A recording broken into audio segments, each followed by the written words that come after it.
অসচ্ছল বন্ধুর সঙ্গে চলার সময় যেসব বিষয় খেয়াল রাখবেন। সমাজে সবার অর্থনৈতিক অবস্থা এক নয়। বন্ধুদের মধ্যেও এমন কেউ থাকতে পারেন যিনি অর্থনৈতিকভাবে অসচ্ছল।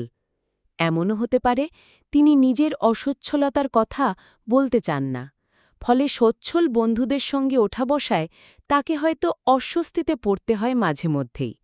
তাই বন্ধুটি অসচ্ছল কি না তা জানা ও তার সঙ্গে চলার সময় কিছু বিষয় খেয়াল রাখা সবার জন্যেই ভালো। বন্ধুদের মধ্যে কেউ যদি কিছুটা অসচ্ছল হয়ে থাকে তাকে দূরে ঠেলে না দিয়ে আগলে রাখুন। ১. দামি উপহার দেওয়ার আগে ভাবুন। অর্থনৈতিকভাবে অসচ্ছল বন্ধুকে খুব দামি কোনো উপহার দেওয়ার আগে ভাবুন। আপনি হয়তো ভালো উদ্দেশ্যেই উপহারটি দিচ্ছেন, কিন্তু সেই উপহার তাকে তার আর্থিক অক্ষমতার কথা মনে করিয়ে দিতে পারে। এতে বন্ধুটি হয়তো লজ্জা বা অপরাধবোধে ভুগতে পারেন। ধরুন, অসচ্ছল বন্ধুকে আপনি একটা এসি কিনে দিলেন, কিন্তু মাস শেষে যে বিলের চাপ, সেটাই তার জন্য হতে পারে আতঙ্কের বিষয়। আবার তিনি যখন আপনাকে উপহার দিতে চাইবেন, তখন দামি উপহার দিতে না পারলে তার মধ্যে হীনমন্যতার সৃষ্টি হতে পারে, ফলে দূরত্ব চলে আসতে পারে আপনাদের বন্ধুত্বে। ২. সস্তায় আনন্দ খুঁজুন। সবসময় যে অনেক টাকা খরচ করেই আনন্দ পেতে হবে এমন কিন্তু নয়। বন্ধু যদি তার টিউশনের টাকা দিয়ে নিজের খরচ চালান, তাকে বেশি খুরুচে কোনো ভ্রমণে যেতে চাপাচাপি করবেন না।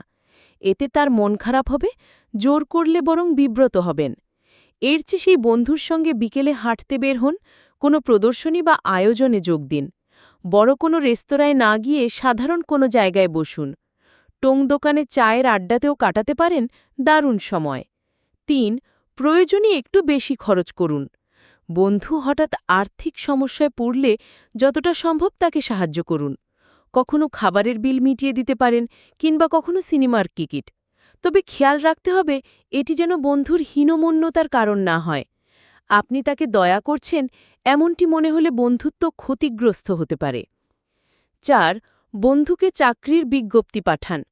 আপনি যদি এমন কোনো চাকরির বিজ্ঞপ্তি দেখেন যা আপনার বন্ধুর কাজে আসতে পারে, তাহলে তা তাকে পাঠাতে দ্বিধা করবেন না।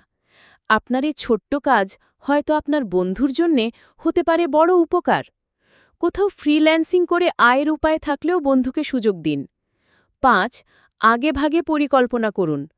হঠাৎ কোথাও খেতে বা ঘুরতে যাওয়া বা খরচ সাপেক্ষ কোনো সিদ্ধান্ত নিলে সমস্যায় পড়তে পারেন আপনার অসচ্ছল বন্ধু।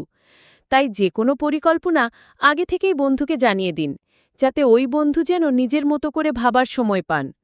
খেয়াল রাখতে হবে নিজের আর্থিক অবস্থার কারণে কোনো বন্ধু যেন বিব্রত না হন। তাই টাকা নিয়ে যেন খোলামেলা আলোচনা করা যায়, নিজেদের মধ্যে তেমন পরিবেশ সৃষ্টি করুন।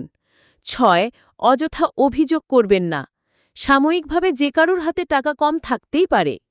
যার আয় কম তার সামনে নিজের অতিরিক্ত খরচের কষ্ট নিয়ে দীর্ঘশ্বাস ফেলবেন না, কারণ আপনার বিলাসবহুল জীবনের এসব অভিযোগ তার কষ্ট বাড়াতে পারে। বোঝার চেষ্টা করুন, এটা তো মাত্র ৫০০ টাকার বিষয় বা খুব বেশি খরচ তো নয়। এমন মন্তব্য অনেক বন্ধুকে আঘাত করতে পারে। আপনার বাজেটের তুচ্ছ খরচ হয়তো কারো বাজেটে বড় অঙ্ক। তাই সবসময় কত টাকা খরচ হবে সেটা স্পষ্ট করে বলুন। সাময়িকভাবে যে কারুর হাতে টাকা কম থাকতেই পারে, তাই বন্ধুর প্রতি সহানুভূতিশীল হওয়ার চেষ্টা করুন।